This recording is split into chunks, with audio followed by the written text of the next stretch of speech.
প্ৰথমে আজি এই মুহূৰ্তত আপোনালোক সকলোকে যিহেতু যোৱাকালি ঈদ গৈছে, আমি ঈদৰ শুভেচ্ছা জনাইছো।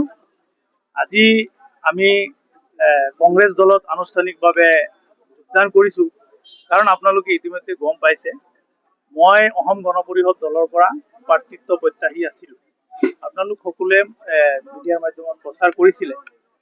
আৰু অসম গণ পৰিষদৰ সন্মানীয় কাৰ্যকৰী সভাপতি কেশৱ মহন্ত ডাঙৰীয়া বা জিলা সভাপতি মণিমাধৱ মহন্ত ডাঙৰীয়া যথেষ্ট তেওঁলোকে মোক প্ৰাৰ্থিত্ব দিয়াৰ কাৰণে চেষ্টা চলাইছিলে, কিন্তু কেন্দ্ৰীয় সমিতিৰ বিশেষ কাৰণত তেওঁলোকে মোক প্ৰাৰ্থিত্ব প্ৰদান কৰিব নোৱাৰিলে।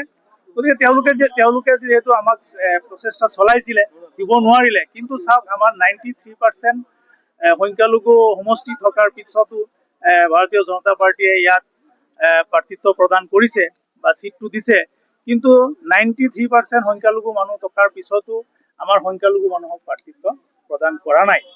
কাৰণ ইয়াৰ পৰাই বুজা যায় যে ভাৰতীয় জনতা পাৰ্টীয়ে কিমান আমাৰ সংখ্যালঘু মানুহৰ ওপৰত বিশ্বাস আৰু আস্থা আছে।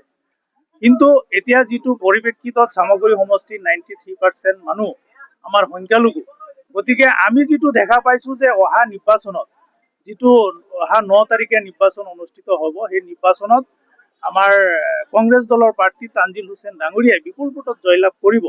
গতিকে আমাৰ মাননীয় সাংসদ ৰকিবুল হুছেইন ডাঙৰীয়া, তেখেতৰ লগত বহুত দিন আমি কংগ্ৰেছ দলত কাম কৰিছিলো।